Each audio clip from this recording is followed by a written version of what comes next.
مولاي صل وسلم دائما أبدا على حبيبك خير الخلق كلهم.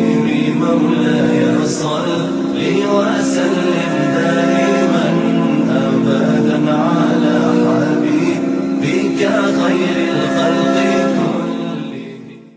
مولاي صل وسلم دائما أبدا على حبيبك خير الخلق كلهم. مولاي صل وسلم دائما أبدا على حبيبك خير الخلق كلهم.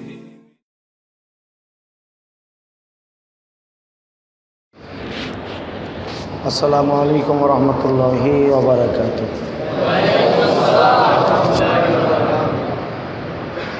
اللهم صل على سيدنا ونبينا وشفيعنا وحبيبنا مولانا محمد صلى الله تعالى عليه وعلى آله وأصحابه وبارك وسلم. اللهم صل على محمد وعلى آل محمد كما صليت على إبراهيم وعلى آل إبراهيم إنك حميد مجيد. اللهم بارك على محمد وعلى آل محمد كما باركت على إبراهيم وعلى آل إبراهيم إنك حميد مجيد. نحمده ونستعينه ونستغفره ونؤمن به ونتوكل عليه ونعوذ بالله من شرور أنفسنا ومن سيئات أعمالنا. من يهده الله فلا مضل له ومن يضلله فلا هادي له.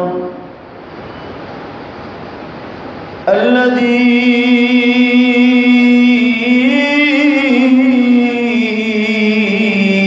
أرسل رسوله بالهدى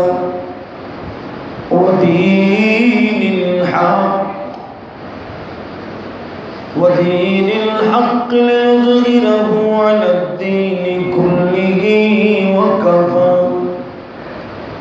وكفى بالله شهيدا.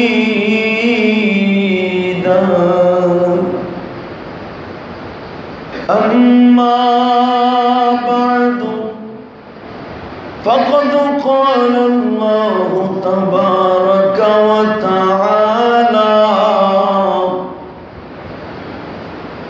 فأعوذ بالله من الشيطان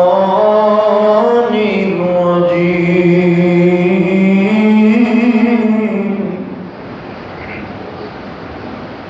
بسم الله الرحمن الرحيم.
الدين عند الله الإسلام.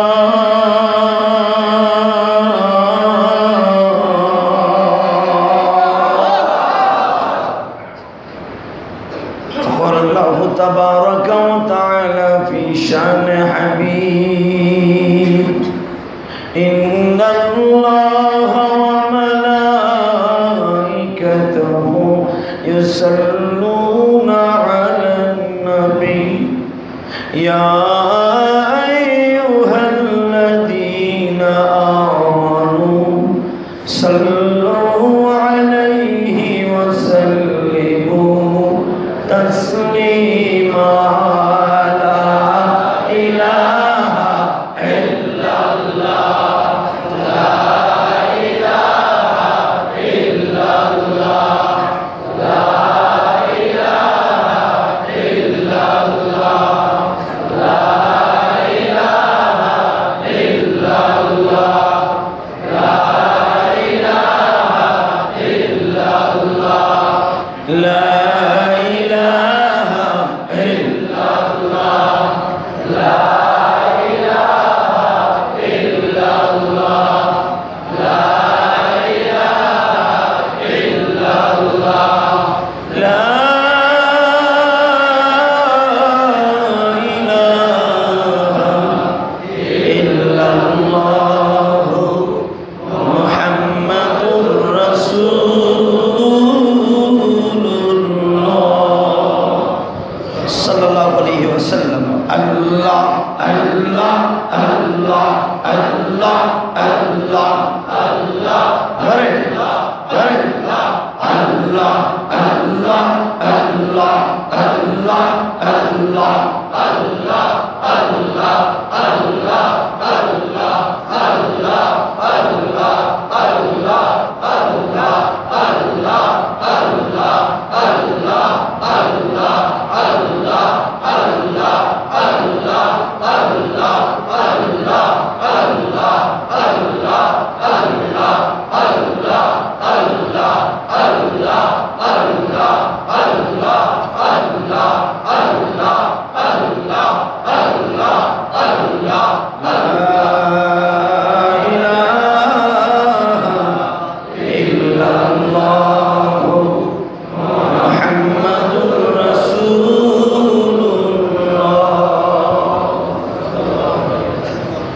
সাল্লাল্লাহু আলাইহি ওয়াসাল্লাম। সমস্ত প্রশংসার মালিককে আল্লাহ। একসাথে বলবো সমস্ত প্রশংসার মালিককে ওই আল্লাহর কালেমাতুশ শুকর। সকলে চিৎকার মেরে জবান খুলে বলি আলহামদুলিল্লাহ। প্রিয় ভাই সব, আমাদের পরিচয় হলো আমরা মুসলমান, ঠিক না বেটি? মুসলমানের সংখ্যা কি? মুসলমান তাকেই বলা হয় যার সারা জিন্দেগিটা শুধু আল্লাহর জন্যই থাকবে, ঠিক না বেটি? মুসলমান তাকেই বলা হয় যার মাথার তালু থেকে নিয়ে শরীরের পায় তালু পর্যন্ত প্রতিটা শিরায় শিরায় প্রতিটা লোমে লোমে পশমের ভিতর দিয়েও মুসলমানই তো থাকতে হবে। এর নাম হলো মুসলমানি। একাদা চিত্তে বিনা সন্দেহে সর্বকাজে সর্ব অবস্থায় সর্বসময় আল্লাহর পরে কোনো আস্থা বিশ্বাস মেনে নেওয়ার নাম হলো মুসলমানি, ঠিক না? সকলে বল না অর্ধেক মানবো অর্ধেক মানবো না। সংসদ ভবন থেকে নিয়ে ভাঙ্গা কুঠির পর্যন্ত, রিক্সা চালকের ঘর পর্যন্ত, ঠেলা মজুরির বাড়ি পর্যন্ত ইসলামের কাজ করার নাম হলো মুসলমানি, ঠিক না? ঠিক। আমি হিন্দুর সাথেও আছি, বৌদ্ধর সাথেও আছি, খ্রিস্টানের সাথেও আছি, আই এম মুসলমানি। এর নাম মুসলমানি নয়। যদি আমার রসুল কোনোদিন বেঈমানদের সাথে আপোষ করতেন,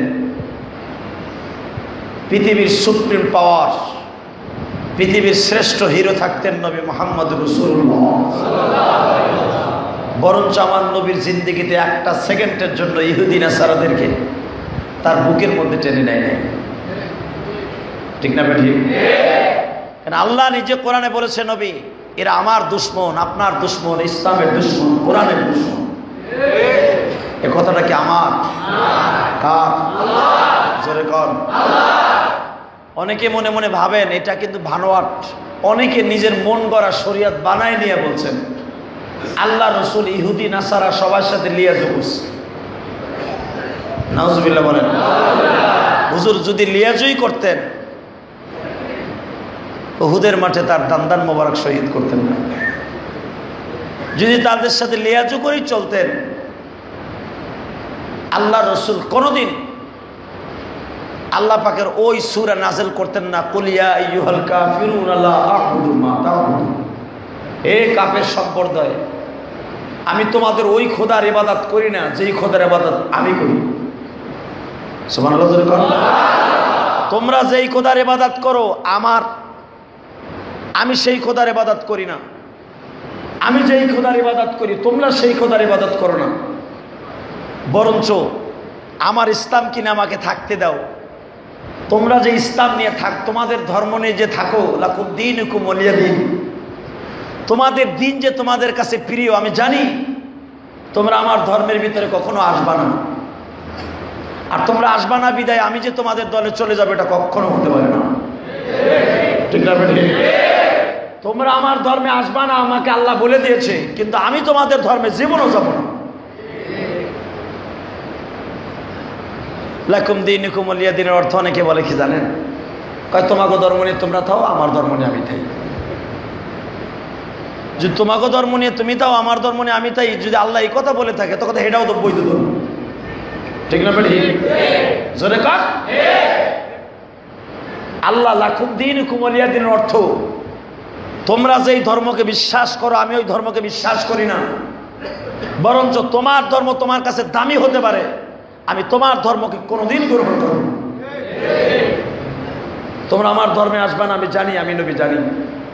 অতএব আল্লাহ আমাকে বলে দিয়েছে আমার ধর্ম কিনে আমার কাছে থাকতে। তোমরা আমার ধর্মে আসলে আসতে পারো, আমি তোমাদের ধর্মে কোনোদিন যাব না। সুবহানাল্লাহ। আরো জোরে বলেন। কিছু জ্ঞানহীন পাপী এরা দেখবেন নিজের ক্ষমতার দাপটে নিজের ঐতিহ্য ঐশ্বর্য বজায় রাখার জন্য সবার সাথে নিজের লিয়াজত টিকায় রাখে। আছে না নাই? যেরকম সম্রাট আকবর তার নিজের ক্ষমতায় থাকার জন্য হিন্দুদের সাথে লিয়াজু করত। হিন্দুরা যা বলতো তাই শুনতো, বৌদ্ধরা যা বলতো তাই শুনতো। তার নিজের সব কিছুকে করার জন্য সে একটা মন গড়া মতবাদ তৈরি করলো, ইসলাম বিরোধী, কোরআন বিরোধী, আল্লাহ বিরোধী, যার বিরুদ্ধে হাজার হাজার মুসলমান ঝাঁপাইয়া পড়েছিল। আল্লাহু আকবার। এর নাম হলো মুসলমান। কারণ পৃথিবীতে একটা মাত্রই ধর্ম আমার আল্লাহর কাছে মনোনীত, সেটা হলো ইসলাম ধর্ম। সেটা কি? ইন্নাদ দীনা ইনদাল্লাহিল ইসলাম। আমি আল্লাহর কাছে সবচেয়ে মনোনীত ধর্মের নাম হলো ইসলাম। এ কথা কে বলেছে? হ্যাঁ, অনেক লোক প্রশ্ন করে তো আল্লাহর কাছে যদি মনোনীত ধর্ম ইসলাম হয় তাহলে ইহুদি নাসারা খ্রিস্টান হিন্দুদেরকে আল্লাহ কেন বানিয়েছে? কেন বানাইছে এই প্রশ্নের জবাব তোমার কাছে আমরা দেওয়ার জন্য আসিনি। যে বানাইছে সেই ভালো জানে, যে বানাইছে সেই তার জবান দিয়ে বলেছে ইন্নাদ দীনা ইনদাল্লাহিল ইসলাম। আমি আল্লাহর কাছে একমাত্র একটা ধর্মই মনোনীত, সেটা হলো মুসলমান। আরো জোরে কোন? সেটার নাম কি? সবাই বলেন। এ ভাইরা, ইসলাম ধর্ম যদি আল্লাহর কাছে দামি হয়, ইসলাম ধর্ম যদি আল্লাহর কাছে মনোনীত হয়, ইসলামের কতগুলো কর্মসূচি আছে। 1 নম্বর কর্মসূচি, কোন ধর্মের আঘাত মুসলমান করতে পারবে না, কোন ধর্মের মানুষকে ডিস্টার্ব করতে পারবে না, কোন ধর্মের মানুষকে টার্গেট করে কথা বলতে পারবে না। কিন্তু ভাইরা, কোরআনের বিরুদ্ধে যদি কখনো কথা হয়, ইসলামের বিরুদ্ধে যখন কথা হয়, তখন কই মাছ গরম তেলের ভিতরে জেলে যেন সেট করে উঠতে হবে, এর সাথে দ্রুত মুসলমানের পক্ষে ইহুদিদের বিরুদ্ধে ঝাঁপাইয়া পড়তে হবে। এর নাম হলো মুসলমানি।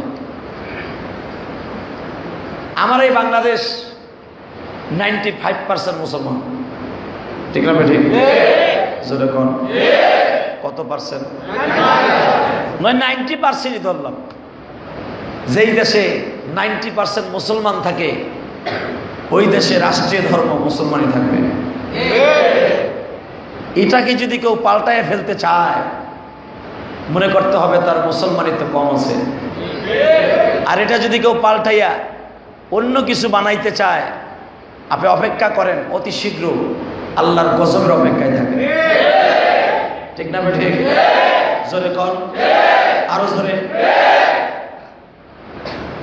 আমি আপনাদের সকলের কাছে দাবি রাখি, ইতিহাস খোলেন। আমার নবী যখন মদিনায় আসলেন, মদিনায় আসার পরে হুজুর ডাইরেক্ট ডিক্লারেশন দিলেন ইসলাম ধর্ম। মদিনার গভর্নমেন্ট নবী মুহাম্মদ রাসূলুল্লাহ সংসদে দাঁড়িয়ে বললেন, আজ থেকে মদিনায় ইসলাম পার্লামেন্ট আমি তৈরি করলাম।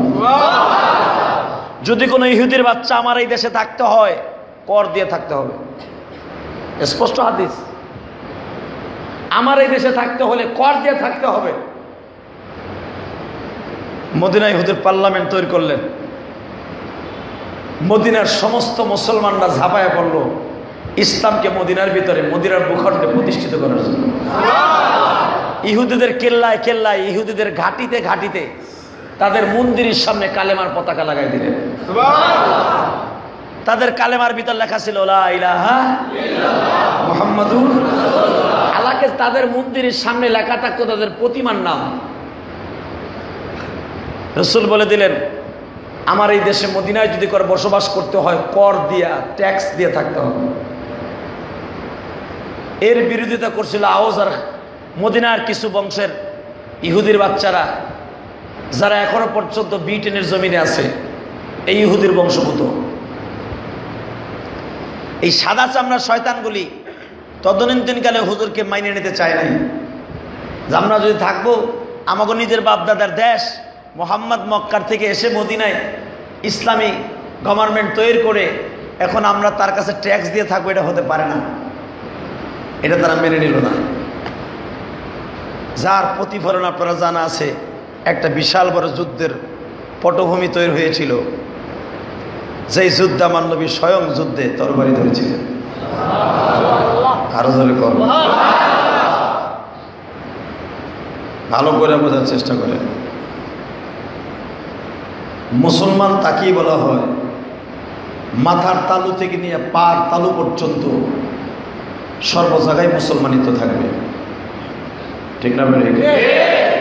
অর্ধেক মানবো অর্ধেক মানবো না, এর নাম মুসলমানি নয়। এটা দুনিয়ার দাপটে চলবে, মৃত্যুর পরে চলবে না। আমরা আলেমরা বললে হয়তো আপনাদের অনেকের মাথায় কেউ কেউ মনে মনে ভাববেন, হায়রে মনে হয় হুজুর আমাকে দলের বিরুদ্ধে কয়। আল্লাহর কসম, যারা হক্কানি আলেম ওলামা, যারা রাজনীতি করে না, এরা কোনোদিন কোনো দলকে টার্গেট করে কথা বলবে না, আল্লাহর কসম করে বলবো। কারণ আমি ছোটকাল থেকে কোনো রাজনীতি করি না। আমি আজও পর্যন্ত কোনো রাজার ভোট, আমার মনে হয় আমার এই জিন্দিগিতে কয়বার দিছি আমার মনে পড়ে, আর যতবার দিছি আমি হাত পাকাই দিছি, সর্বনাশ হিসাবে দিছি। এই মুসলমান, আমি শুধু আপনাদের সকলের কাছে বলতে চাই, ভালো করে বোঝার চেষ্টা করবেন। নিজের মন গড়ার কারণে যদি ইসলামকে আমরা নিয়ে হোলি খেলা খেলি, কবরে যাইবার পরে শান্তির কোনো, আপনি বলতে পারবেন না যে আমি জান্নাতে যেতে পারবো, ঠিক না? ঠিক। জীবনের যে কোনো একটা কথার কারণে আপনার জিন্দিগিটা, একটা কথার কারণে আপনার জিন্দিগিটা শেষ হয়ে যেতে পারে। তার জ্বলন্ত প্রমাণ এখন আমি দিয়ে দিই। মদিনার ভূখণ্ডে কিছু কিছু বেঈমান বলল, আমরা মোহাম্মদকে ট্যাক্স দিয়ে থাকবো না, এটা আমাকে বাপদাদার ধর্ম। দেখবেন বাংলাদেশে কিছু কিছু মসজিদ আছে, যারা নিজেরা জায়গা কিনা মসজিদ করে এরা মনে করে এটা আমার বাপ দাদার মসজিদ, ঠিক না ঠিক? এটা আমার শ্বশুরের মসজিদ, আমার শ্বশুর আমারে দিয়ে গেছে, এটা আমার পৈতৃক সম্পত্তি। ওই মসজিদে দান করাও হারাম, নামাজ পড়াও হারাম, ইমামতি করাও হারাম, ঠিক না? মসজিদ কারো বাবার না। সরকারি জায়গায় যদি মসজিদ, সারা বাংলাদেশের জায়গাটাই সরকার, গভর্নমেন্টের, ঠিক না ঠিক? হয়তো কোনো মানুষ নিজেরা সরকারের কাছ থেকে নিয়ে, লিজ নিয়ে, সরকার কাছ থেকে পারমিশন নিয়ে, অথবা যে কোনোভাবেই হোক, সরকারি জমিন সবার জন্য হোক, সরকারি জমিন সবার জন্য হোক। সরকার যেরকম জনগণ নিয়ে, জনগণও সরকারকে নিয়ে, ঠিক না ঠিক? ভালো করে বলি, হ্যাঁ, ব্যক্তি মালিকানা যদি কারো জায়গা থাকে, ওই জায়গার ভিতরে কোনো মানুষ যে হস্তক্ষেপ করে কোনো ধর্মীয় প্রতিষ্ঠান করতে পারবে না, তার অনুমতি ছাড়া। কিন্তু সরকারি জায়গায় পারবে। ভালো করে বোঝার চেষ্টা করেন। মদিনার বেঈমানগুলা বলল যে আমরা ট্যাক্স দিব না, এটা আমাকে বাপদাদার জমিন। মোহাম্মদ উড়ে এসে জুড়ে বসলো, তার কথা মেনে নেবে, এটা হতে পারে না। আমার নবীর কানে যখন এই কথাটা আসলেন, আমার নবী মসজিদের মেম্বারে দাঁড়াইয়া এইভাবে লাভ দিয়ে খাড়ায় গেলেন। অনেকে কয় রসুল আমার রাগ হয় না। কোন বেঈমান কইছে রাগ হয় নাই রে? মিঠা সুন্নাত যদি খালি মসজিদে পাতলা কথা গাই দিয়ে ইসলাম আসতো, তাহলে আমার নবী নিজে তরবারি নিয়ে মাঠে নামতেন না, ঠিক না ঠিক? ভালো করে বোঝার চেষ্টা করেন। ইসলামকে নিজের মন করা বানানো যাবে না। যখন নবীর কানে আসলেন যে মদিনার ওই জাতি আমাকে ট্যাক্স দিবে না, দেশটা কিন্তু আমার নবীর বাবার দেশ না, নানার দেশ, ঠিক না ঠিক? একটা জিনিস বুঝেন, নানার দেশ কিন্তু হুজুরের মদিনা, বাবার দেশ কিন্তু মক্কা। আপনারা জানেন না? হুজুরের নানার দেশ কিন্তু মদিনা, মক্কা হলো বাবার দেশ। মার দেশ হলো মদিনা, বাবার দেশ হলো মক্কা। কারণ হুজুরের নানার বাড়ি হলো মদিনায়। মসজিদে নববী থেকে 61 কিলোমিটার গেলেই হুজুরের নানার বাড়ি। আরো জোরে বলুন। আমি এই বছর হুজুরের নানার বাড়ির পাশ দিয়েই বদরে গেছি। কারণ হুজুরের নানার বাড়ির থেকে মাত্র 14 কিলোমিটার দূরের থেকেই বদরের রোডটা গেছে। আমি গুনাহগার যখন গাড়িতে যাইতেছিলাম, পাকিস্তানি ড্রাইভার আমাকে বলতেছে, হুজুর নজর কি যায় ডায় কি তরফ, ये तरीफ जो है ना, ये आसम की नाना की बाड़ी है। এই যে ডাইন দিকে যে রোডটা দেখতেছেন, এই রোডটা কিছুদূর যাইবার পরেই, 14 কিলোমিটার যাওয়ার পরেই হুজুরের নানার বাড়ি। চোখের পানি ফেলে গাড়ির মধ্যে বসে বসে কাঁদছিলাম। কারণ যেই গ্রামে বসে আমার নবী নিজে সাঁতার শিখছে, যেই গ্রামের শৈশবকালের মধ্যে কিছু কিছু সময় আমার নবী মার সাথে কাটাইছে, যেইখানে আমার নবী সেই দোলনার থেকে নিয়ে ছোট্ট মোহাম্মদ বন্ধু বান্ধবের সাথে, মামাতো ভাইদের সাথে, খালাতো ভাইদের সাথে খেলাধুলা করছে। আজকে আমার নবীর সেই দেশ, আমরা যাচ্ছি, আমাদের ভিতর কোনো অনুভূতি নাই। কিন্তু মদিনার ইহুদির বাচ্চারা বলে ফেললো, ইহুদিরা কোনোদিন মুসলমানের বন্ধু না, হিন্দুরা কোনোদিন মুসলমানের বন্ধু না, বৌদ্ধরা কোনোদিন মুসলমানের বন্ধু না। আল্লাহ রসুল এটাই বলে দিয়েছেন তার পবিত্র জবান দিয়া, আল কুফরু মিল্লা ওয়াহিদ, সমস্ত মুসলমান ছাড়া যত জাতি আছে সব এক। রসুলের সিলকা জায়গার সময় এক জায়গায় রসুল এভাবে তুলনা দিয়েছেন, রসুলের পেঁয়াজের সিলকা যেরকম এক জায়গায় এসে জমা হয়েছে, সমস্ত বেঈমানগুলার সব মত এক জায়গায় জমা হয়েছে। কথা ঠিক না ঠিক? মদিনার ভূখণ্ডে যখন মাইনে নিল না, নবী আমার মসজিদ নববীর ভিতরে লাফ দিয়ে দাঁড়ায় বললেন, আমার এই মদিনা আমার নানার দেশ। কে বলেছে এটা আমার দেশ নয়? এটা আমার নানার দেশ। আমি মুহাম্মাদের দেশ নয়, আমার আল্লাহর দেশ। আল্লাহর দেশে আল্লাহর কোরআনই থাকবে, নবীর হাদিসই থাকবে। যদি থাকতে হয় জিজিয়া দিয়ে থাকতে হবে। তারা আবার ঠিক করলো। নবী 3 বার সময় দিলেন, তোমরা আমার মতকে মেনে নাও। আমার ইসলামী গভর্নমেন্টের যে আইন পাশ হয়েছে আমার সংসদে, আমার এটা মেনে নিতে হবে। ইহুদির বাচ্চারা বললো, আমরা মেনে নেই দেব না। আমার নবীর সঙ্গে সঙ্গে বললেন, 1000 বাহিনী তৈরি হয়ে যাও। সুবহানাল্লাহ বলেন। 1 ঘন্টার ভিতরে বাহিনী তৈরি হয়ে গেল। নবী আমার 1500 সাহাবী নিয়ে তাদের বাড়িঘরগুলোকে জ্বালাই দিলেন। অনেকে মনে মনে ভাবতে পারেন হুজুর অনেকে কিছু কয়, কি হুজুর জীবনে কেউ কিছু কয় নাই? আরে কয় নাই, খালি বাড়ি ঘর শুদ্ধা জ্বালাই দিছে। সুবহানাল্লাহ বলেন। শুধু তাই নয়, নবী আমার বললেন ওদের বাড়ি ঘর জ্বালাও। কেন জ্বালাও? এরা মদিনার ভূখণ্ডে মুসলমানদেরকে ট্যাক্স তো দিবেই না, বরঞ্চ তারা ইসলামী গভর্নমেন্ট মেনে নেবে না। ইসলামী যে ধর্ম, আমার এই মদিনায় ইসলাম ধর্ম থাকবে না, সব ধর্ম এক থাকবে, গণতন্ত্রদের ধর্ম থাকবে, ইসলাম নামে কোনো ধর্মই বাংলাদেশে বলতেছে এই মদিনায় থাকবে না। এই কথা যখন বলছে, বলার সঙ্গে সঙ্গে আমার নবী বললেন আল্লাহর জমিনে আল্লাহর কোরআন থাকবে, ইসলামী ধর্মই থাকবে।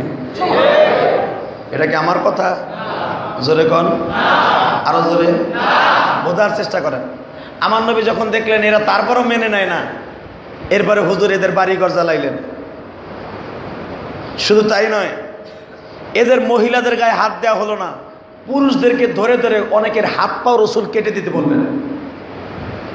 যারা ইসলামের বিরোধিতা করছে, যারা মুসলমানদেরকে ধরে নিয়ে মারছে, মুসলমানদেরকে টিটকারা মারছে, যে হাত দিয়ে জায়গায় ইসলামের বিরুদ্ধে তারা স্লোগান দিছে, আমি রসুল বললাম তাদের জানে মারবা না, ওই হাতগুলাকে তোমরা কেটে দাও। এবং মুসলমানদেরকে ধরে নিয়ে যে তারা হাত পাও কাটছে, এর প্রতিশোধ তাদের হাত পাও কেটে দাও। যখন মদিনার এই বেঈমানগুলোর হাত পাও কেটে দেওয়া হলো, সারা বিশ্বের থেকে চাপ আসলো আমার নবীকে তারা অপমান করবে। উপরের থেকে কোরআনের বাণী নাযিল হলো, ওদের সারা পৃথিবীর বেঈমানগুলো যদি বিরুদ্ধে যায়, আমি আল্লাহ আপনার পক্ষে। আরো জোরে কও। আমার ভাইরা বোঝার চেষ্টা করেন, নবী আমার যখন শুনলেন বেঈমানগুলো তাম পৃথিবীর বেঈমানদের কাছ থেকে সাহায্য চাইতেছে, বাজার মক্কার কিছু বেঈমানের কাছে সাহায্য চাইল, তখন আবু সুফিয়ান ক্ষমতায়, আবু জেহেল উতবা সাহেবা মক্কায় নাই, বদরের যুদ্ধে বেঈমানগুলো মারা গেছে। নবী আমার মসজিদের নববীর ভিতরে দাঁড়ায় বললেন, সাহাবীরা রে, আমি আব্দুল্লাহর পোলা মুহাম্মদ বলছি, এই মাঠের মধ্যে নিজে তরবারি ধরব। আমি যদি নিজে ইসলামের জন্য তরবারি ধরতে পারি, মুসলমান রাষ্ট্র হিসাবে মদিনায় আখ্যায়িত করার জন্য যদি আমি নিজে জীবন দিতে পারি, আপনারা কে কে জীবন দিতে পারে? এ ভাইরা, হাজার হাজার মুসলমান একত্রিত হয়ে গেল। নবী আপনি যদি জীবন দিতে পারেন, আমরা কি আঙ্গুল চুলব?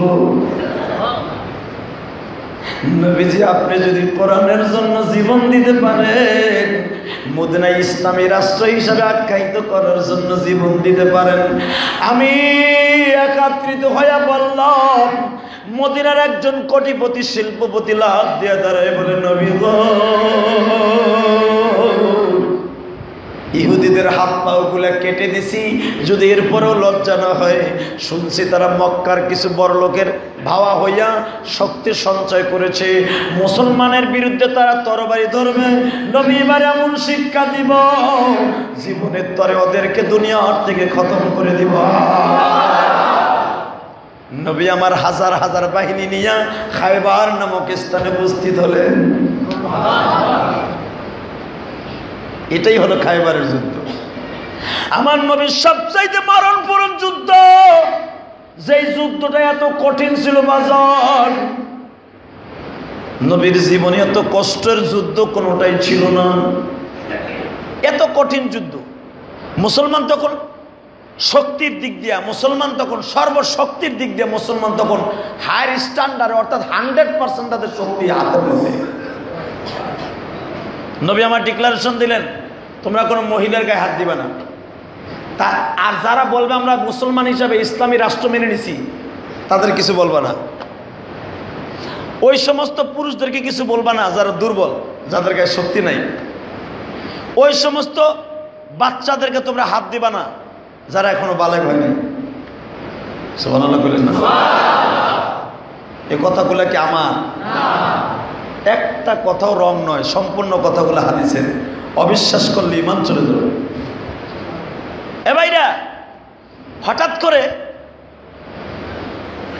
আমার নবী দেখলেন বেঈমানরা সংখ্যায় হাজার হাজার, তারা বাহিরের থেকে লোক হায়ার করে নিয়ে আসছে নবী মুহাম্মদকে এবার জীবনের তরে শেষ করে দিবে। এবং তারা অনেক আগের থেকে এই বাতিল এই ইহুদিগুলা অনেক আগের থেকে তারা পাহাড় কেটে ঘর বানাইছে, যেটাকে বলা হয় কামুজ দুর্গ। নাম শোনেন নাই? এখনো পর্যন্ত মদিনায় এই দুর্গটা আছে। পাহাড় কেটে তারা প্রায় আধা কিলোমিটার পর্যন্ত পাহাড় কাটছে, কেটে এখানে বিশাল বড় দরজা লাগাইছে যেন মুসলমানরা আমাদেরকে কোনোদিন হস্তক্ষেপ করতে না পারে। যদি মুসলমানকে মারতে না পারি তখন আমরা সবাই ইন্দুরের মতো এর মধ্যে ঢুকে যাব।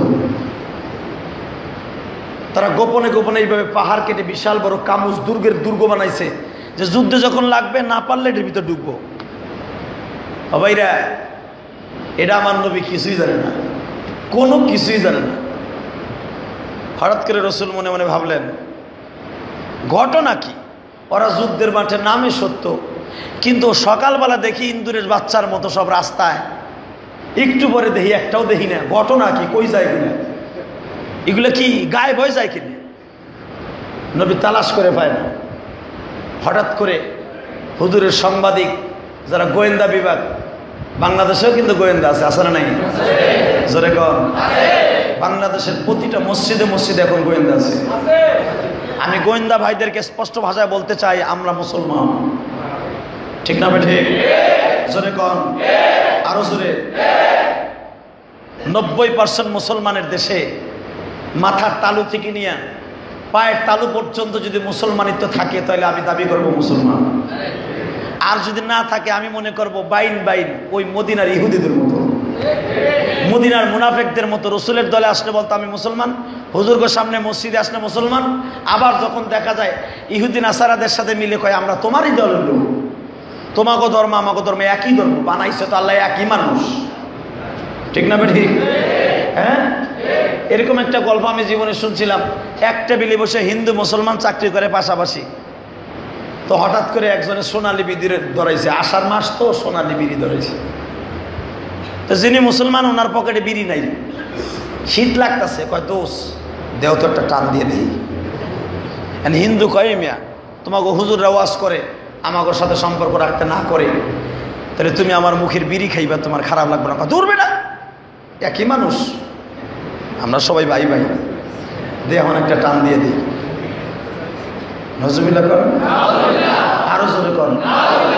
একটা বিড়ির কারণে তোমার ইসলামকে হিন্দুর কাছে বিক্রি করলাম, খোদার কসম করে বলছি, আল্লাহর কসম করে বলছি যে আল্লাহর হাতে আমার জান। যদি কোনো মুসলমানের অমুসলমানের সাথে সম্পর্ক থাকে, তুমি যত বড় নামাজ রোজা, যত বড় হজ জাকাত করো না করো, তোমার মনের দিক দিয়ে যদি ইসলামের বিরুদ্ধে কথা বলে, কারণ আমরা হুজুরা তো আপনার মনের খবর বলতে পারবো না, আমার নবীও বলতে পারতো না মনের খবর। যদি মনের খবর নবী বলতে পারতেন তাহলে ওহুদের মাঠে হুজুর দাঁত ভাঙার লেগে যাইতেন না। মসজিদে জেরার, যেটাকে নবীকে মারার জন্য তারা পাথর রেখে দিয়েছিল উপরে মসজিদের ছাদে, হুজুর ওই মসজিদে যাইতেন না। মনের খবর আল্লাহ ছাড়া কেউ জানে না, ঠিক না বেঠিক? মনের খবর যদি শেখ হাসিনা জানতো, শেখ হাসিনারে কারা কারা মারার লেগে করতেছে, এগুলোর আগে বিরাজ ফায়ার করতো, ঠিক না বেঠিক? জর্জ বুশ যদি জানতো কোন কোন দেশে আমারে মারার লাগে, আমার দেশটাকে মারার লাগে মনের ভিতরে বোমা বানাইতেছে, জর্জ বুশ সব শক্তি অর্জন করে ওই দেশটাকে খতম করতে আগে, ঠিক না বেঠিক? টনি বিলাই, জ্যাক শিরা, এগুলো যদি জানতো কোন কোন দেশ আমার দেশের বিরুদ্ধে সমালোচনা করে, ওইগুলোর মনের খবর মনের ভিতরে যদি থার্মোমিটার দিয়ে ধরতে পারতো, এমন কোনো যন্ত্র পয়দা হইতো যার মনের ভিতর কি বলে, ওই দেশগুলো ইহুদি বাচ্চারা রাখতো না। এই জন্যই মনের খবর একমাত্র আমার আল্লাহ তার হাতে রেখে দিয়েছে। পৃথিবীতে কিয়ামত পর্যন্ত এই যন্ত্র আবিষ্কার হবে না, এই যন্ত্র আবিষ্কার করার মতো ক্ষমতা কারো নাই যে কার মনের ভিতরে কি আছে, ঠিক না ঠিক? অনেক মুসল্লি আছে ওয়াজ শুনতেছে আমার, কিন্তু মনের ভিতরে মনে মনে ভাবতেছে হুজুর তুমি আমার দলের বিরুদ্ধে কথা বলতেছো, ঠিক না ঠিক? তুমি আমার পীরের বিরুদ্ধে কথা কইতেছো, কারণ আপনি তো আপনার মনের খবর জানেন না, ঠিক না ঠিক? ভালো করে বোঝার চেষ্টা করেন। ইসলাম পায়ের মাথার তালু থেকে নিয়ে পায়ের তালু পর্যন্ত যদি বিশ্বাস করেন দল ইসলাম। এ ভাইরা, আমার নবী নিজে তরবারি হাতে নিলেন। হুজুর দেখলেন যে ঘটনা কি, ওরা সকালবেলা দেখি মাঠ ভরা শয়তান, দুপুরের দিকে হইলে একটারও দেখি না, ওরা যায় কোন জায়গায়, কই যায়? হুজুর গোয়েন্দা বিভাগ লাগাইলেন, গোয়েন্দারা রিপোর্ট দিল হুজুর জানেন না কোথায় যায়, কই এরা বাংকার বানাইছে, বাংকার। বাংকার বুঝেন? প্রত্যেকটা সীমান্ত প্রদেশে, আমি রৌমারি বর্ডারে গেছিলাম মাহফিলে, তো দেখি কি ভাই উপর দিয়ে রাস্তা, ভিতর দিয়ে সুড়ঙ্গ পথ, ওই বর্ডারের কাছে যাইয়া এমন এক বন্দুক ফিট করে একটুখানি ছিদ্রের ভিতর দিয়ে বন্দুকের নালা বাইর করে দিয়ে দিচ্ছে। 1 কিলোমিটার মাটির নিচ দিয়ে বাংকার খুঁজছে, বন্দুক আসতে থুয়া দিছে, বন্দুকের নালা কই আছে রাস্তা দিয়ে হাঁটলে বুঝতে পারবেন না। এটার নাম হলো সুড়ঙ্গ পথ। আগের রাজা বাদশারা এইভাবে তারা দেশ চালাইতো। দেখবেন এই যে কিল্লা দেখেন না, লালবাগ কিল্লা, লালবাগের কিল্লা যে কোথায় শেষ আজও পর্যন্ত কেউ আবিষ্কার করতে পারে না। লালবাগ কিল্লার যে শেষ কোথায় আজও পর্যন্ত কোনো বৈজ্ঞানিক আবিষ্কার করতে পারে নাই। ওটা বুড়িগঙ্গা নদীর ভিতর দিয়ে ভারত গেছে গা, ওই সুড়ঙ্গ পথ। কারণ এখনো পর্যন্ত জিঞ্জারে কোনো টিউবওয়েল করা যায় না। এখনো জিঞ্জিরার কিছু কিছু এলাকা আছে এখনো পর্যন্ত টিউবওয়েল করা যায় না, এটা আমি নিজে জানি।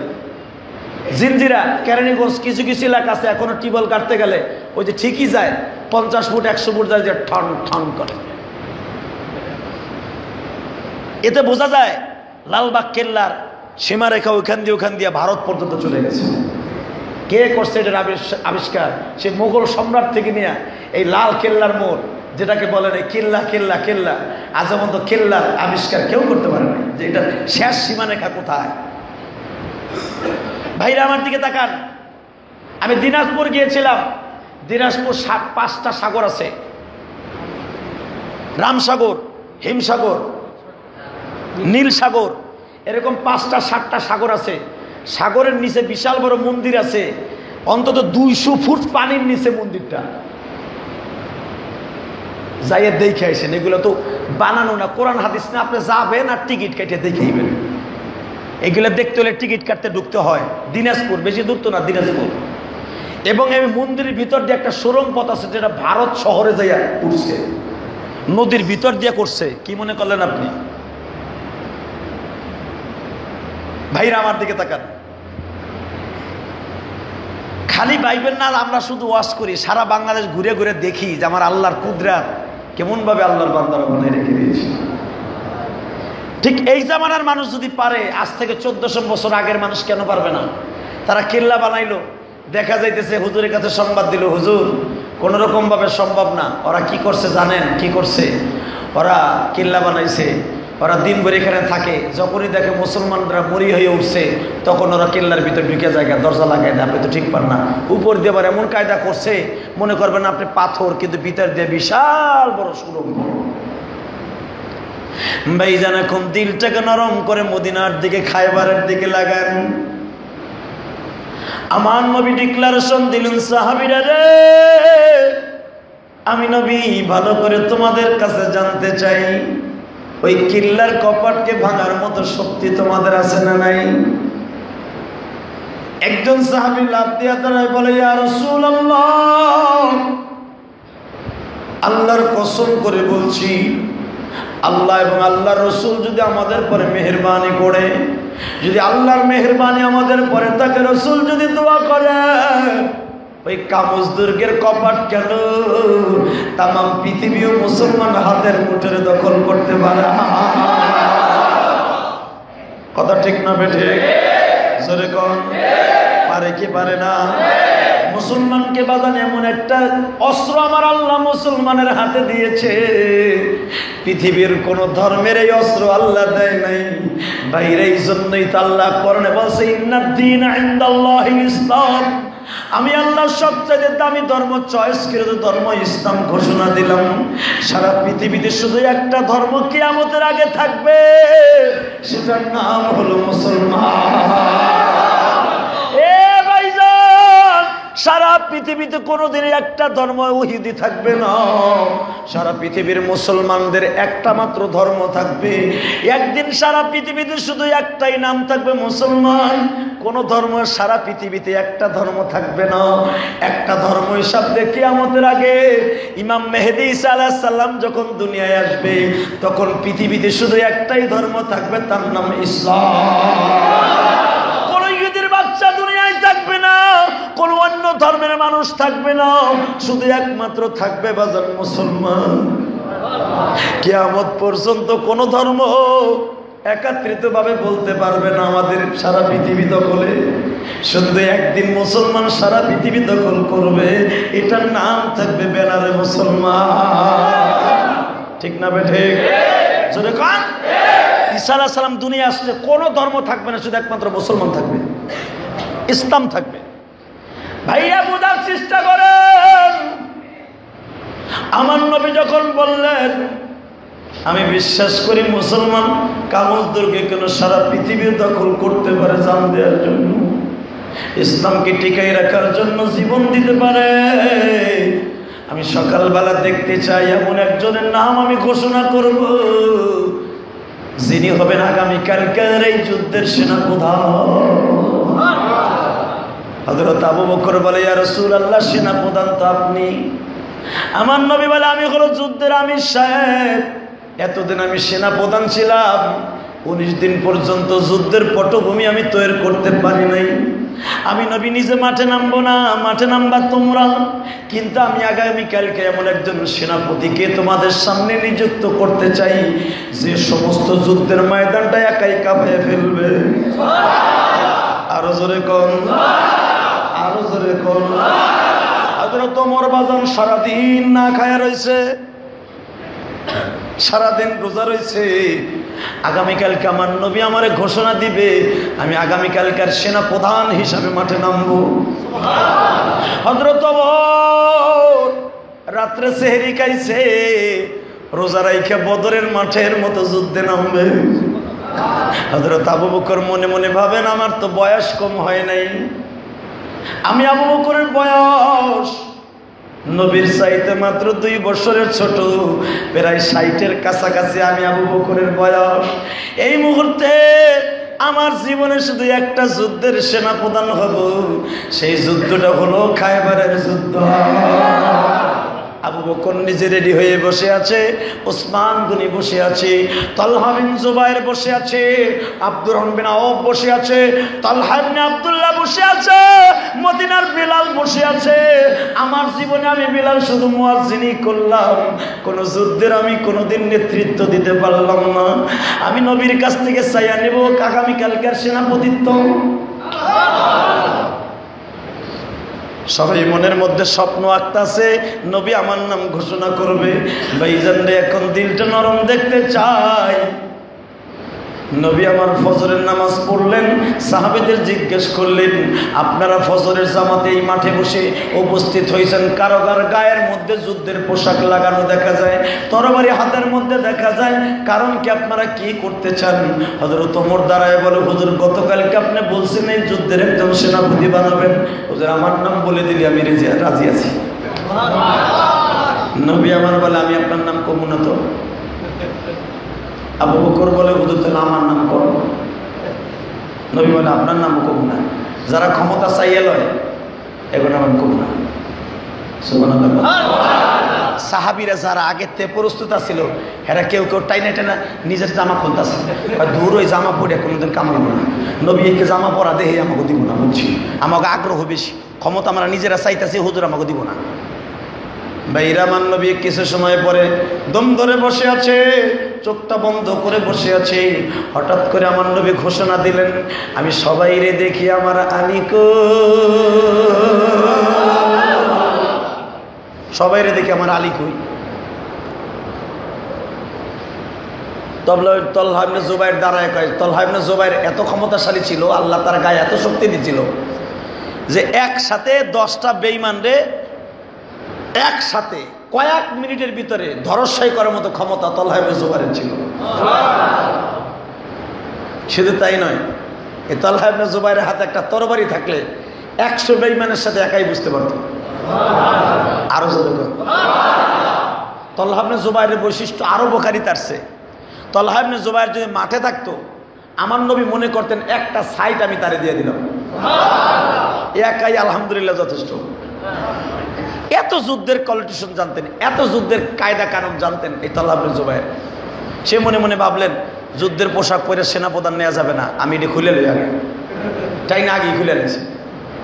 নবীর সামনে যে হুজুর আমি কিন্তু খুলে লাইছি, আমি কইলে বলব। আমার নবী কয়, তোমার নাম কম না। আমার আলী কই? কিন্তু যার নাম আপনি কইতেছেন এতে চোখের যন্ত্রণায় অস্থির।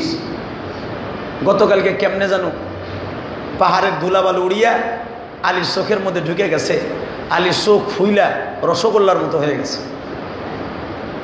আলীর চোখের দিকে তাকাইলে অন্য মানুষের চোখে পানি আইসা পড়ে। হুজুর আলী ভাই তো সম্ভব না। আমার নবী বললেন অসম্ভবকে সম্ভব করার মালিক হলো কে? জোরে কোন, আরো জোরে, আরো জোরে। বাজান একজন ডাকাইতের আল্লাহ একজন ডাকাতকে বাজান আল্লাহর ওলি বানাই দিতে পারে। একজন চরিত্রহীনা মহিলাকে আমার আল্লাহ রাবিয়া বসরির মতো ওলি বানাই দিতে পারে। পারে কি পারে না? যুবক ভাইরা, এখন আমি তোমাদের সামনে একটা মহিলার নাম নিব। একটা মহিলার ব্যবসা ছিল বাজান, শুধু পুরুষদেরকে টাকা অর্জন করে নিজের সতীত্বকে বিক্রি করে। ওই মহিলা তার জীবনকে নষ্ট করতো বাজান পয়সার বিনিময়ে। হঠাৎ করে একদিন মহিলা দেখে মুসা আলাইহিস সালাম রাস্তা দিয়ে হেঁটে যায়। মুসা নবীর দেখে তার ভালো লাগছে। মহিলা অনেক কায়দা কারণ করে মুসা নবীর সাথে দেখা করতে গেছে। এ ভাইরা, মুসা নবীর কাছে যে বলছে আমি মুসলমান হতে চাই, আপনি আমার মুসলমান করুন। কেউ কেউ বলতেছে হুজুর জানেন এটা কেটে আইছে? একটা চরিত্রহীনা মহিলা, ও যে রাস্তা দিয়ে যায় ওই রাস্তায় ফসল হয় না, এত খারাপ। দিনভর খালি জেনা করে। মুসা নবী রাগী মানুষ ছিলেন তো দরজা লাগাই দিছে, বাইরা, মেয়েটারে বাইর করে দিছে। মহিলাটা বাজান আরো জিদ্দের ছোটে বাড়িতে চলে গেছে, আরো খারাপ কাজ বাড়ায় দিছে। হঠাৎ করে বাজান ওই রাস্তা দিয়ে একজন আল্লাহর ওলি যায়। আল্লাহর ওলির চোখ পড়ে গেছে মহিলাটার দিকে। সবই আমার আল্লাহর খেলা। আল্লাহু আকবার। এ দোস্ত, এই লোকটা কিন্তু মুসা পয়গম্বর নয়, শুধু মুসা পয়গম্বরের জামানার একজন আলেম। ঘরের মধ্যে ঢুকিয়া মহিলার কাছে গেছে, বলতেছে আমি দেখলাম তোমারে দেখে পাগল হয়ে গেছি, তুমি যেই কাজগুলো করো আমিও তোমারে পয়সা দিব, আমার ভিজিট নাও। মহিলা বলতেছে আপনি হুজুর মানুষ, টুপি জামা পাগড়ি মাথায় দিয়া লাঠি হাতে নিয়ে আইসেন আমার কাছে আকাম করতে। এই মিয়া বাইরে। হুজুর বলতেছে এই তুই পয়সা পাইলে হয়, তোর কি হয়েছে? পয়সা নেই, পয়সার বিনিময়ে কাম করবি। সাথে সাথে কয় না আমি পয়সার বিনিময়ে সবাই লাগে করি না, আমার লগে করতেই। ভাইরা আমার দিকে তাকান, আল্লাহর ওলি বলতেছে পয়সা দিছি তুমি আমার কথা শুনবা, তোমার আমি 3 ঘন্টার জন্য টাকা দিয়ে কনভিন্স করেছি, তোমার আমি টাকা দিয়ে কিনেছি। মহিলাটা তো টাকার কাছে ধরা। সঙ্গে সঙ্গে আল্লাহর ওলি ঘরের থেকে বাজার যায় নামাজ বিছাইয়া মহিলার ঘরে আল্লাহর কাছে নামাজে দাঁড়িয়ে গেছে। আল্লাহর কুতুব ডেকে ডেকে বলে মালিক রে, এই মহিলার ঘরে পুরুষটা আসে তার নিজের জীবনকে নষ্ট করতে, আর আমি আসছি এই মহিলার জীবনকে ভালো করতে। এই বনী ইসরাইলের হাজার যুবকদের চরিত্র নষ্ট করে, এই জালিম মহিলার থেকে তুমি পুরুষদেরকে রক্ষা করো। যখন ঘরের মধ্যে কান্দে, মহিলা রেডি হয়ে আসছে, হুজুর রেডি হন। পর্দা সরায় দেখে হুজুর যায় নামাজে বসে চোখের পানি ফেলে কান্দে।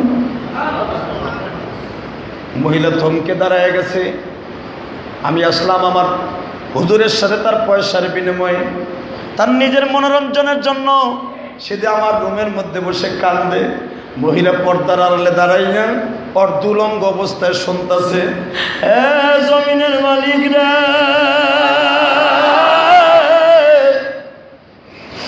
নদীর ওই কুল ভেঙে যদি এই কুল করতে পারো, তোমার এই বান্দিরে তুমি অলি বানাইতে পারো। আমি কেন আসছি তুমি আমার অন্তর জানি।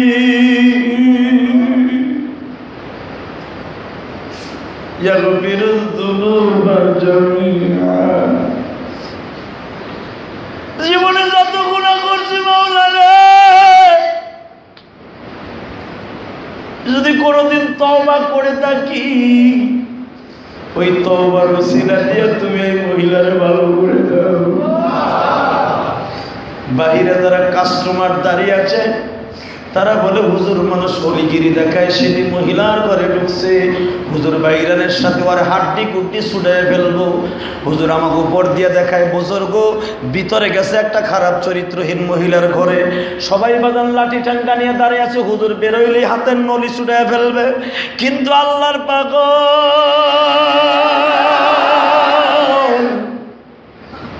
ঘরের মধ্যে বসে বাজার আল্লাহর সাথে কন্টাক্ট করে ফেলছে। যখন ওই মহিলা দেখলো সবাই আসে তার নিজের টাকার বিনিময়ে, সবার নিজের মনোরঞ্জনের জন্য। আর এটা কেমন মানুষ রে, টাকা দিল ঠিকই কিন্তু আমার জাহান্নামের আগুন থেকে বাঁচাইতে চায়। ভাইজান আলেমদের উপরের দিকে তাকায় বোঝা যাবে না কার মনের কিছু কিছু খুশুসি আমল আছে, যে আমলগুলো মালিক ছাড়া কেউ যাবে বাইরে। আল্লাহর ওলি যখন হাত উঠায় কান্দে,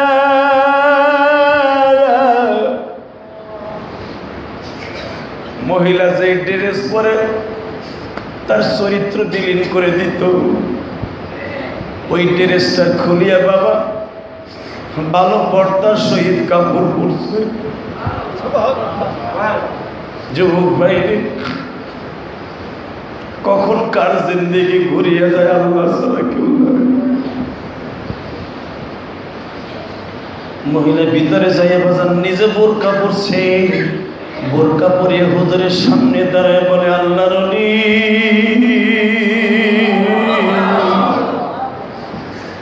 আপনি ঘরের থেকে বের হন। হুজুরের ঘরের থেকে বের করে দিছে, জনগণে বাজান তারে থাবা দিয়ে ধরে ফেলছে। বুজুর্গগিরি দেখাও, একটা চরিত্রহীনা মহিলার ঘরের থেকে বের হলাম। আল্লাহর ওলি বাজান পাগড়ি মাথায় দেয়া যায়, নামাজটা ঘাড়ে। মহিলা জানালার পাক দিয়া বলছে বেঈমানরা, খবরদার এই বুজুর্গের গায়ে হাত দিবি না, এই এলাকায় আগুন লেগে যায়। এদিক দিয়ে বাজান আমার আল্লাহ মুসা নবীর কাছে জিবরাইল পাঠিয়ে দিছে, মুসা রে মাদায়েন ছেড়ে তাড়াতাড়ি ওই মহিলার বাড়িতে যা। আল্লাহু আকবার। মুসা পয়গম্বর রওনা দিয়ে আসতেছে। বাজান মহিলা হুজুরের দুয়ার খাতিরে সব কিছু পাল্টাইয়া যায় নামাজ বিছাইয়া কান্দে আর কয় মাহবুব রে, আমরা তো আদম সন্তান, আমার মা হাওয়া আমার বাবা হাওয়া যদি তোমার কথা না শুই না 300 বছর কাঁদতে পারে, আমরা তো তার সন্তান, আমাদের কেন মাফ করবো না? যখন এই মহিলা কান্দে বাজার, চোখের পানি আমার আল্লাহর কাছে এমন ভাবে কবুল হয়েছে, আমার আল্লাহ মুসা নবীর এই মহিলার বাড়ির সামনে পাঠাইতে বাধ্য হয়েছে। মুসা পয়গম্বর বাড়ির সামনে দাঁড়ায় বলে, এ আল্লাহর বান্দি বের হও। সব মানুষগুলা বলে হুজুর এই বুজুর্গ আসলো, বুঝলাম না, তারে আমরা ধরে রেখে দিয়েছি, আবার আপনি আসছেন, ও আল্লাহর বান্দি বের হনের আমল সম্পর্কে জানেন? মুসা পয়গম্বর বলে আমি জানতাম না, জানাইছে এই মহিলার মালিক আল্লাহ। হুজুর এই মহিলা সম্পর্কে আল্লাহ নিজে জানাইছে। মুসা বলে বেটারে, যে আল্লাহ তোরেও বানাইছে, আমি মুসারে বানাইছে, ওই মালিক অন্তরের খবর জানে, আমি মুসা জানি না। এই মহিলার চোখের পানি কবুল কেন হলো আমার জানতে হবে। মুসা পয়গম্বর ঘরে ঢুকলেন, মহিলাকে ডেকে ডেকে বললেন, মা তুমি বলো তোমার আমলগুলি, পারলে এখন 2 ফোঁটা পানি বরাদ্দ কইর। জীবনের 1 ফোঁটা পানি যদি কোনোদিন আমার মাবুদরে খুশি করতে পারো, এই 10টা পৃথিবীর সমান জান্নাত তোমার নামে দলিল হয়ে যাইবা। ওই মহিলা মুসা নবীর কাছে স্টেটমেন্ট দিচ্ছে, হুজুর এই বুজুর্গ যখন আমার বাড়ির থেকে বের হইল, আমি পানির গ্লাস সাথে নিলাম, পানির গ্লাসের মধ্যে পানির মধ্যে থেকে আওয়াজ হইতেছে, হে আল্লাহর বান্দি, সুযোগ মানুষের জীবন ভর আসে না। এই আল্লাহর ওলি তোর ঘরের মধ্যে আল্লাহর কুদরতের গাছ লাগাই রেখে গেছে, এখনই তুই নামাজে দাঁড়ায় যাও, আমার মাবুদরে ডাকতে থাক, ডাকতে থাক, ডাকতে থাক। হুজুর, আমি আমার মাবুদরে এত জোরে জোরে ডাকতেছিলাম, জানলা কপাট লাগাই।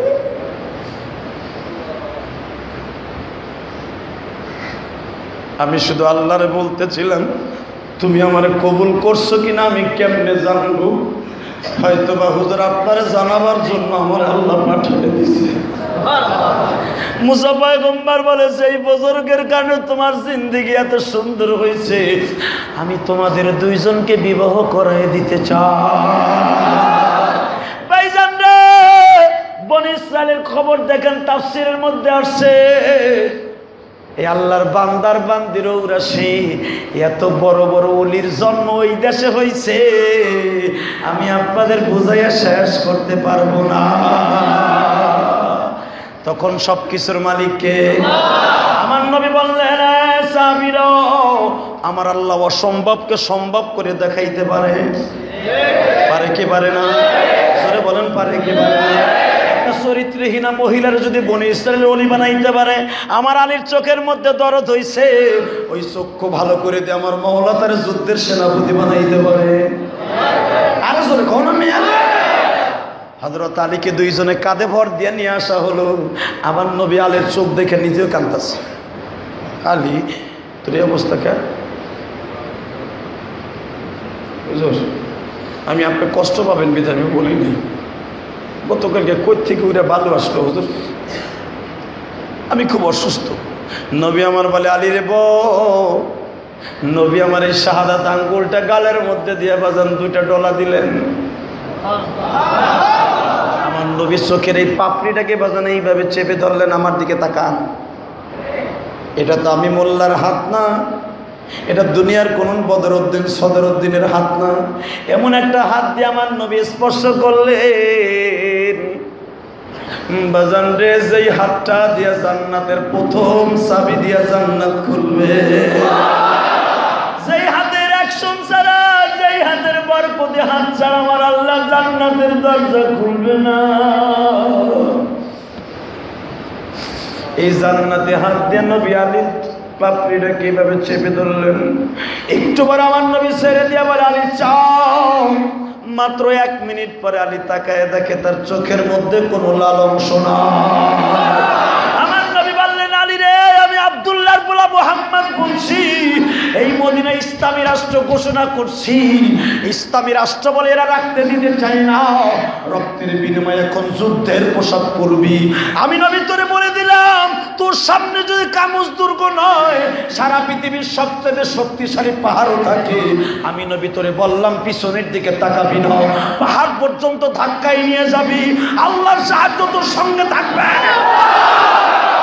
আমি নবী তোর সঙ্গে আছি, যা আলী যুদ্ধের পোশাক পর। আলী যুদ্ধের পোশাক যখন পরে নবীর সামনে দাঁড়াইলেন, এটা বানানো কোনো কথা নয় গো বাবা। মদিনা শহরে যে দেখবেন এখনো পর্যন্ত কামুজ দুর্গের সেই দরজাটা জাদুঘরে পড়ে রয়েছে, কামুজ দুর্গের ফ্রেমটা এখনো মদিনায় পড়ে রয়েছে। আমি গুনাহগার যখন খায়বারে গেলাম গো বাবা, এখন তো খায়বারে যাওয়ার পারমিশন নাই, বাজানডে মদিনার থেকে 15-17 কিলোমিটার দূরে এখনো পর্যন্ত সেই খায়বারের মাঠটা পড়ে আছে, সেই ফ্রেমটা পড়ে আছে, বিশাল বড় ফ্রেমটা বাবা, দেখলে মুসলমান এখনো পর্যন্ত কলিজার মধ্যে শিহরে ওঠে, লালবাগ কেল্লার মতো পড়ে আছে। নবী আমার বললেন, আলী রে, আমি ইসলামের সেনাপতি তোরে বানায় দিলাম, আল্লাহর সেনাপ্রধান বানায় দিলাম। ওমর, তুমি আমার আলীর পিছনে থাকবা, আমার আলী যখন তরবারি চাইবে তুমি শুধু তরবারি দিতেই থাকবা, দিতেই থাকবা। এর দ্বারা বুখারীতে বোঝা যায় আলী কয়টা তরবারি ভাঙবে একমাত্র আল্লাহই ভালো জানে, ঠিক না বেঠে? ভাইজান রে, হাসান হুসাইনের তখন জন্ম হয়ে গেছে। নবী আমার বললেন, আলী রে, ইসলামী রাষ্ট্র এই মদিনায় রাখার জন্য দরকার হয় হাসান হুসাইন এতিম করবি। যে হাসান হোসেনের জন্য আমার নবী নিজে জীবন দিতে চাইতেন, যে হাসানের পিঠে উঠাইয়া আমার নবী নিজে ঘোরা হইতেন, যেই হাসানের নামাজের মধ্যে নবী নিজে কোলে নিতেন, যেই হাসানের নবী না খাওয়াইয়া সকালবেলা জীবনে নবী কোনোদিন নাস্তা করতেন। আজকে ইসলামের জন্য নবী কসম দিয়ে দিলেন, দরকার হয় আমার আদরের হাসান হোসেন দিতে এতিম করবি, তবু প্রমাণ করে দিবি ইন্নাদ-দীনা ইনদাল্লাহিল ইসলাম।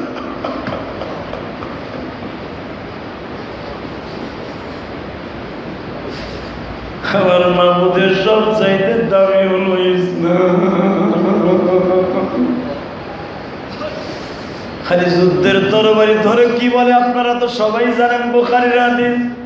আলী বলতেছে, যখন আমার নবী আমার হাতে তরবারিটা তুলে দিল, তখন আমার কাছে মনে হচ্ছে সারা পৃথিবীটা আমার কাছে শুকনা পাতার মতো। আমার নবী আলীর কপালে চুমা দিয়ে বলে, আলী রে যা,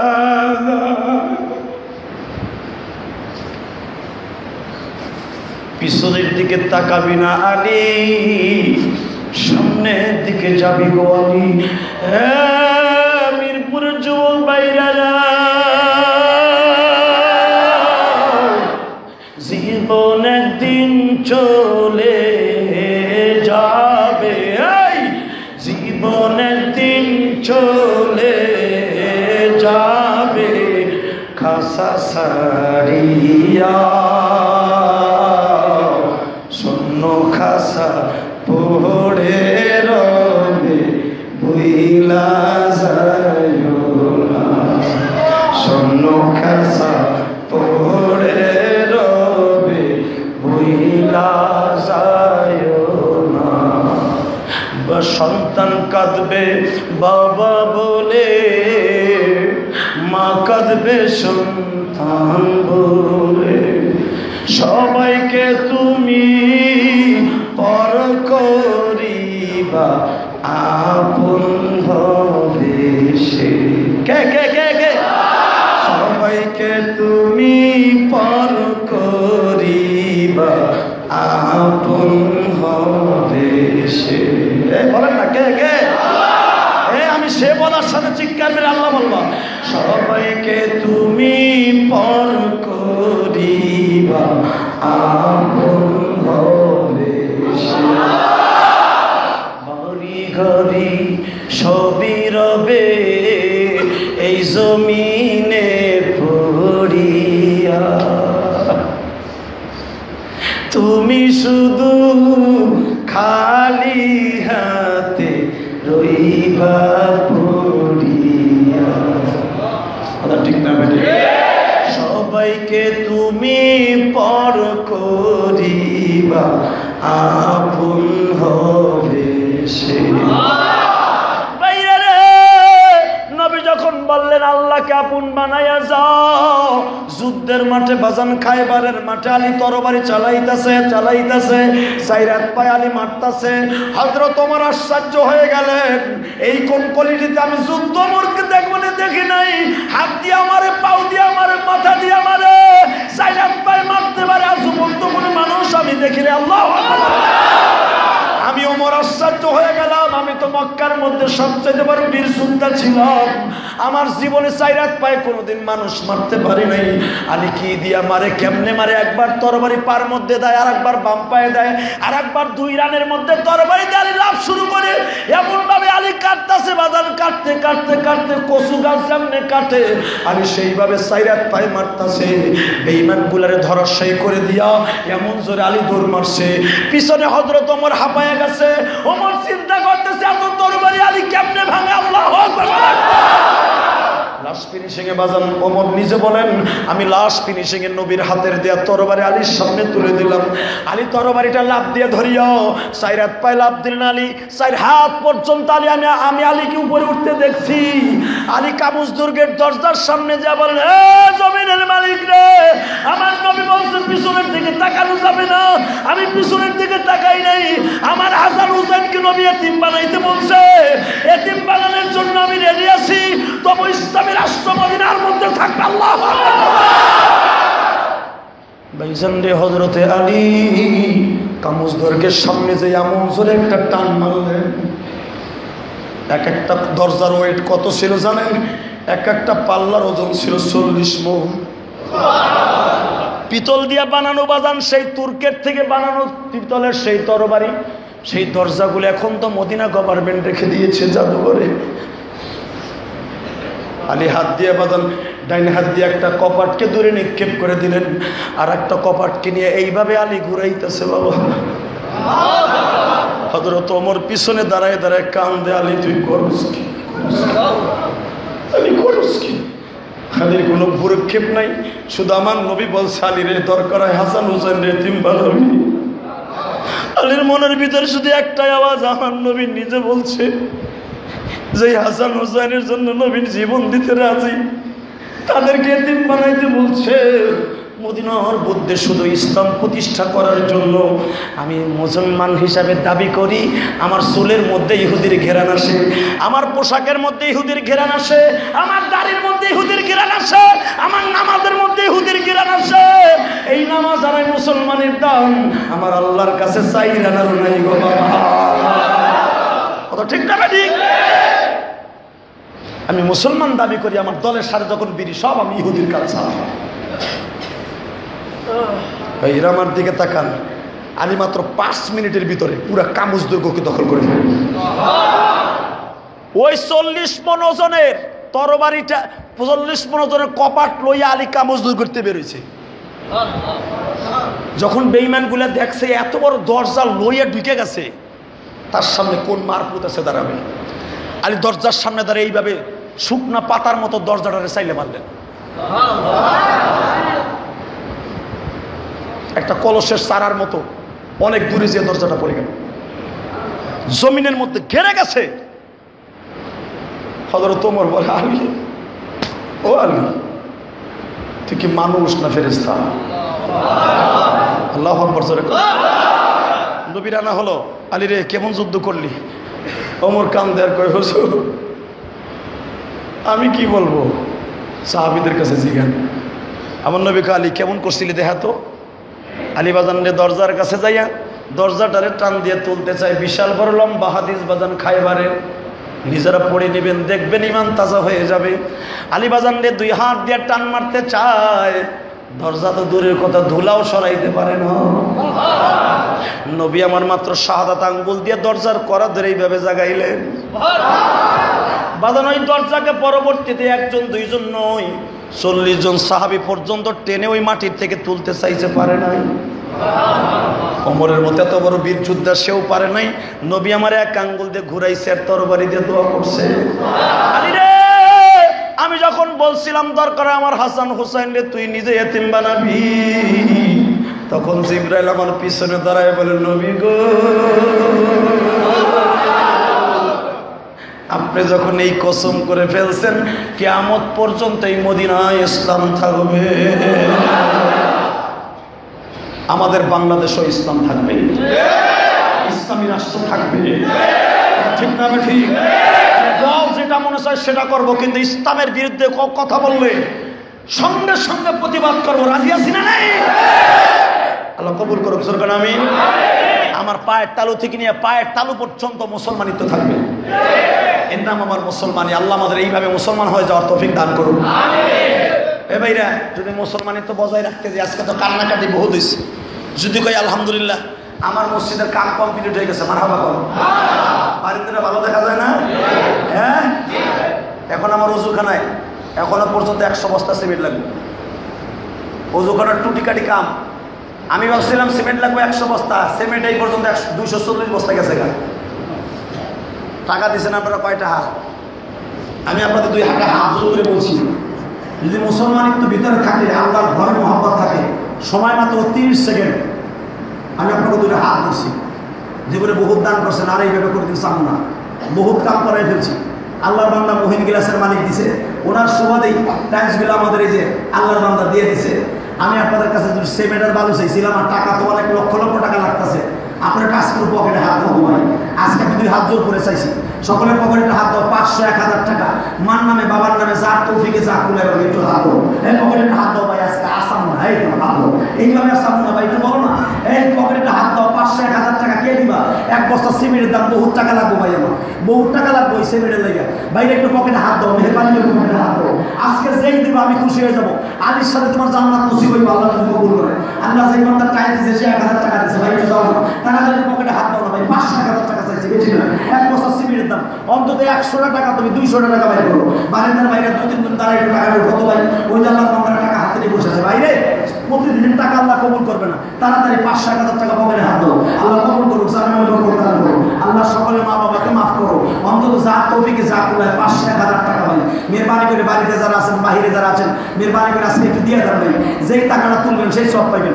অন্তত 500 এক বস্তা সিমেন্টের দাম, এক বস্তা সিমেন্টের দাম 500 1000 টাকা, অথবা 10 বস্তা 20 বস্তা সিমেন্ট আপনি কাজে জন্য রেখে দিয়ে যাবেন, আপনি নিজে কিনে দিয়ে যাবেন, অন্তত এক বস্তা সিমেন্ট আপনি কিনে নিজে হাতে দিয়ে যাবেন, আল্লাহ কবুল করুন, সবাই বলুন আমিন, আমিন। তবে যারা এই কাজের ভিতর শরীক রইলেন, আমি একদিন এই মসজিদে থাকবো না, আপনিও থাকতে পারবেন না, ঠিক না? কিন্তু এই মসজিদের টাইলস থাকবে, অজুখানা থাকবে, যত হাজার যত লক্ষ লোক নামাজ পড়ে অজুখানায় আপনার নামাজ পড়বে, আপনি 50 সব পেয়ে যাবেন। মেহরবানি করে যা আপনার দিকে যা আছে, ব্যাগটা যখন আপনার সামনে যায়, মেহরবানি করে কিছু টাকা দিয়ে দিন ইনশাআল্লাহ। মসজিদের বাইরে যারা আছেন বাইরে, আপনারা একটু মেহরবানি করে, আজকে দেরি হয়ে গেছে, আপনার পারলে টাকাগুলো দিয়ে দিন, ব্যাগটা যখন আপনার সামনে যায়, আল্লাহ সকলকে তৌফিক দান করুন, আলহামদুলিল্লাহ, সাইডে সুন্নাত করে না নিজে থাকা যায়।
Hey.